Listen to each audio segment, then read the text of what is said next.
What's going on, guys? PXCam20 back here with a brand new video. We are here for a brand new week of daily races, but that was not the main focus here for this race. No.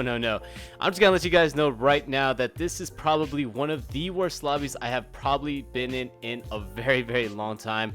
So I don't want to keep you guys waiting for too long. We're just gonna jump right into this. You're gonna see all the destruction, all the chaos, all the madness, and of course all the raging that's gonna be going on in this lobby. So before we jump into it, if you guys really enjoy the content, please subscribe to the channel and leave a like on the video, as it really helps the channel when you guys do so. Anyways, that is enough promoting myself. Let's jump straight into this race. Jumping into the race now, we get our 3, 2, 1, and away we go. Starting off in 7th place, you can see that we have not been able to get a good enough qualifying lap to put us in the top 3 or top 4 due to, unfortunately, my throttle pedal. So you guys are going to see throughout the race that my throttle is a little bit stuck in the corners. So I am aware of that. I've been trying to fix it, but unfortunately it just has not gone away. So I'm just going to have to deal with it here now as we head into turn number 3. Going to turn number 3, we get hit from behind, and that forces us up into the Frenchman as the Frenchman comes back onto the track, makes contact with us, and you can see the culprit who's right behind us that gets a 1-second penalty, and it's the Italian of Andrea. So a little bit unfortunate for him and unfortunate for us there as he gets tapped from behind. Just more drama going into turn number 4. We get overtaken by the Italian as the cars right behind him were just forcing him out and pushing him wide. But somehow we were able to get through this turn without any incidents, and now we were getting threatened by 7th place of Bailey as we come out of turn number 5. So onto the left and right hander, we were able to get a good run on Bailey here as we get the overtake done, but unfortunately we get slammed out by Franz and we get pushed off into the gravel trap as Franz gets a 4-second penalty. Into the replay here, you can see that we edge out Bailey right there, and then Franz decides, you know what, I'm just gonna squeeze PXCam out, push him out of the way, and he flashes his lights in excitement as we lose 1, 2, 3 positions there. But luckily one of the guys had a service penalty and we're able to get 1 position back as we are promoted back into 10th place. So not the start that we're looking for. It's only been 1 lap and we've already lost 3 positions as the Frenchman gets it very loose off the final corner. We have nowhere to go, make contact with his rear, and I'm just waiting for it right here. I know this is going to be a penalty, but heading to the end of the straight, we actually don't get a penalty. So we've just been getting very lucky that the penalty system has not given us a penalty throughout this entire race, although we've made contact with about 2 or 3 different cars. So penalty system looks like it's doing its job. So haven't raced yet, but we're trying to make a move onto the inside of the German. As you can see right ahead of us, the Viper just goes straight into the barrier, disappears, and says my people need me. Not sure where he went after that. I think it just lagged out, but that's 1 free position for us. So I'm not going to complain as we are now catching up to the Italian and the Brit that had to serve their penalties, and we're able to get another position there as a couple more cars are making contact right ahead of us and behind us. So we're still not out of this yet, as we're just trying to get through this without causing any incidents as we get tapped from behind once again. But these guys around me are just making it super difficult to get through this cleanly. And as we head into the left and right hand, you can see the 2 Brits are starting to fight really hard as one of them gets pushed down to the gravel. He comes back onto the track. We have nowhere to go once again, and we get pushed back onto the gravel and get a 4-second penalty.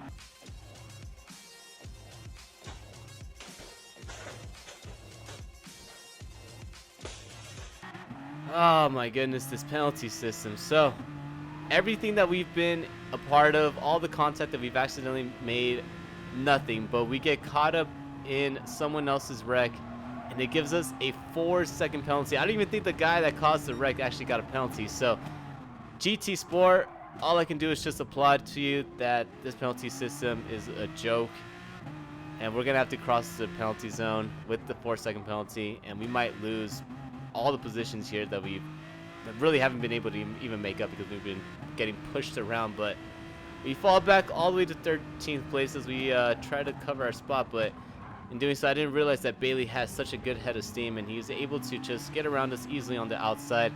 We try squeezing on the entrance of the 4th corner, but we now have to get around Bailey here as we are in last place with 2 laps to go here. Heading into turn number 1, there's a couple of cars right ahead of us, so we might be able to get lucky here and at least salvage somewhat of a good finish.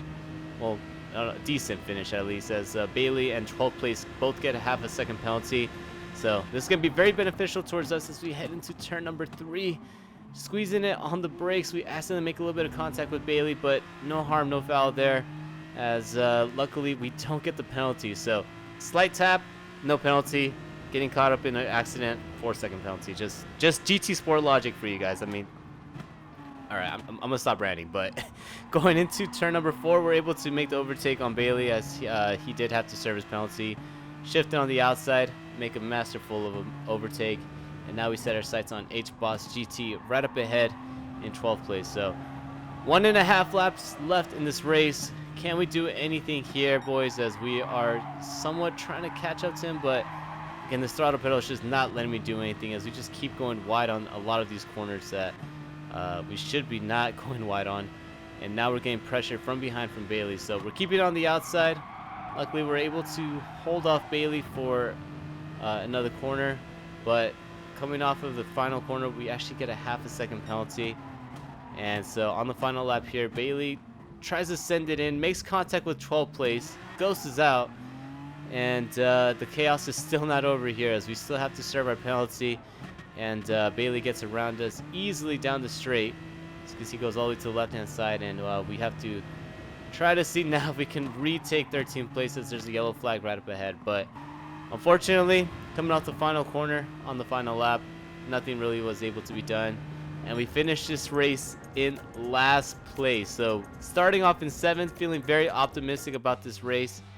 And this is the way that it ended, with us finishing in last. So that was enough of me complaining for this video. Let me just actually show you guys a decent race. So let's jump into our second one.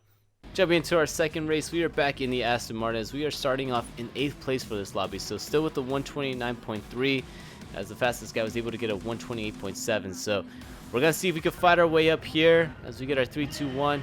And hopefully we can get a lot better of a finish than when we did the race prior. So swerving left and right to get some heat into our tires, we are going into turn number 1 very cautiously. I already learned from the last race that, you know, you actually make a contact with somebody and get a 4-second penalty. So we're definitely going to be very cautious on this race.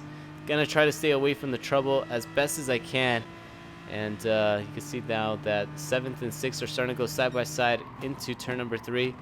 Into the corner, the Portuguese is making a little bit of contact with the Polishman, but he forces him out wide a little bit, and that's going to allow us to get onto the inside on the throttle earlier than him, and we are able to make the overtake on him off the corner and set our sights now on the Portuguese right ahead of us. So defending our position into the right-hander, he tries to attempt to overtake on the outside, kind of like a Lewis Hamilton Albon situation here, but we're able to squeeze him out and hold off our 7th place position.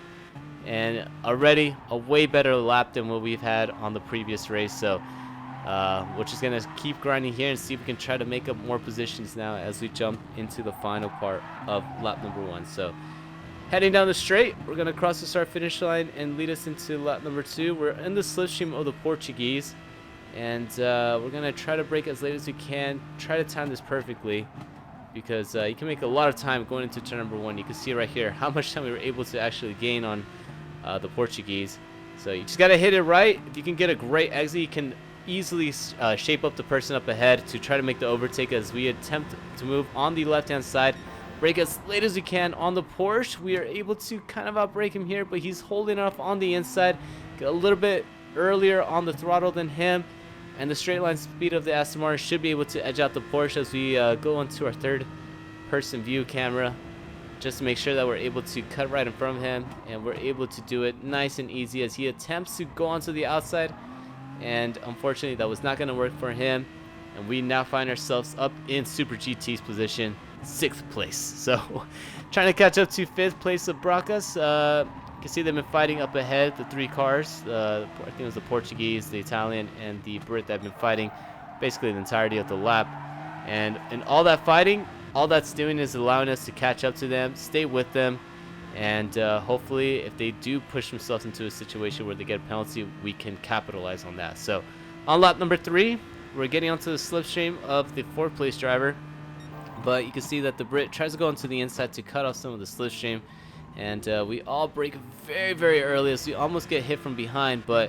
A really bad exit allows Baracus to kind of get away from us down the straight, and it's just showing that this lap we're not going to be able to do any attempt at an overtake, just because we have to make up that time back up on Baracus. But in doing so here, you can see first and second are fighting really hard, and all that did was just allow third, fourth, and us, and fifth as well, to catch up to them.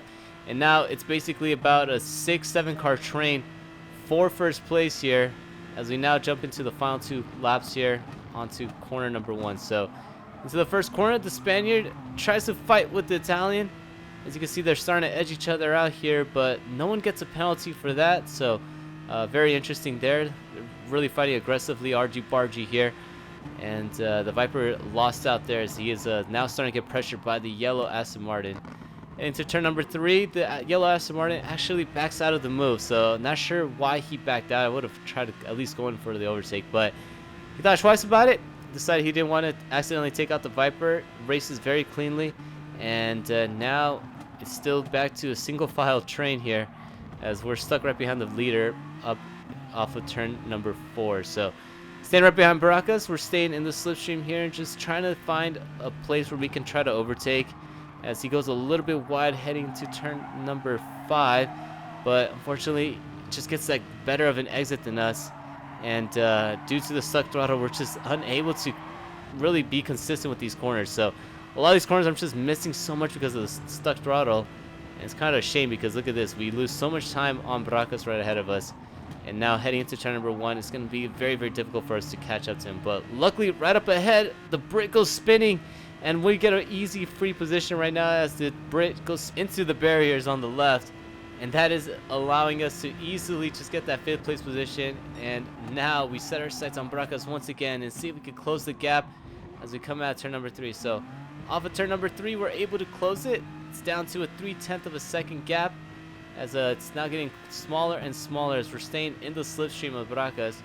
Heading onto the inside, we attempt the lunge of the century as we try to outbrake him, but he just covers us really easily.